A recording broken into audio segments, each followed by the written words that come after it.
20 April 2025 বাংলাদেশে officially চলে আসলো স্পেসএক্স পরিচালিত ইন্টারনেট সেবা স্টারলিংক।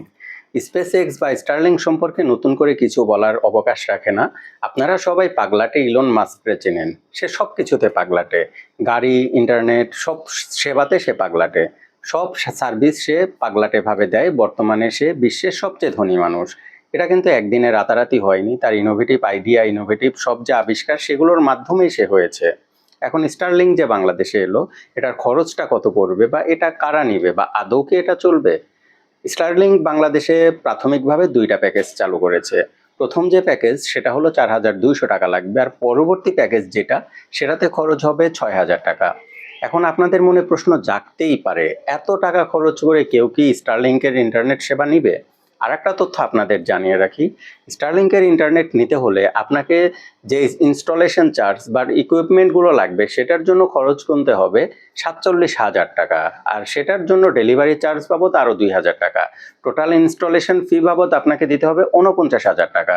এখন আপনার প্রশ্ন জাগতেই পারে, 49,000 টাকা আর মাসিক 4,200 বা 6,000 টাকা দিয়ে কেউ কি স্টারলিংকের ইন্টারনেটটা নিবে? হ্যাঁ, আপনাকে কিছু তথ্য দিয়ে রাখি। বাংলাদেশে যে প্রচলিত ব্রডব্যান্ড ইন্টারনেটগুলো রয়েছে, সেগুলো সেবা কিন্তু আপনারা জানেন। সেগুলোতে কিন্তু মাঝে মাঝেই কিন্তু রাউটার রিস্টার্ট দিতে হয়। কিন্তু স্টারলিংক তারা কিন্তু ঘোষণা দিয়েই রেখেছে, আপনি যদি স্টারলিংক ইন্টারনেট সেবার কোনো ত্রুটি ধরিয়ে দিতে পারেন, তাহলে কিন্তু তারা 1 কোটি টাকা বা কোটি টাকার উপরে পুরস্কার ঘোষণা করেছে। তার মানে বুঝতেই হবে তারা কতটা কনফিডেন্ট।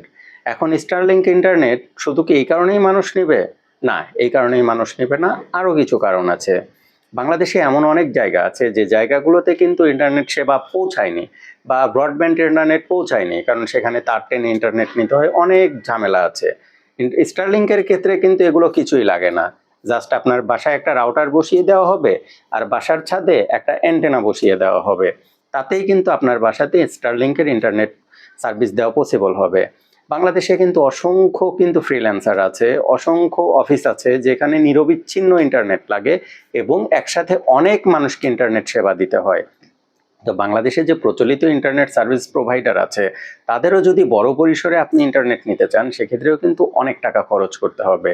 স্টারলিংকের আর একটা সুবিধা, আপনি যে প্যাকেজই নিন না কেন, সেইখানে কিন্তু একসাথে 120 জন কিন্তু 300 মেগাবাইট পার সেকেন্ড গতিতে কিন্তু ইন্টারনেট ইউজ করতে পারবে।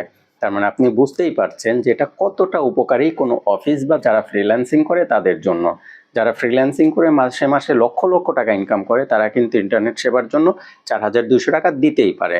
সেই 4,200 টাকায় কিন্তু তারা একদম ট্রাস্টেড গতিতে ভালো ইন্টারনেট সেবা পাবে। এখন বুঝেই নিন, বাংলাদেশে স্টারলিংক কি মার্কেট পাবে নাকি মার্কেট পাবে না? কেমন লাগলো আজকের ভিডিওটা? আপনারা অবশ্যই কমেন্ট করে জানাবেন।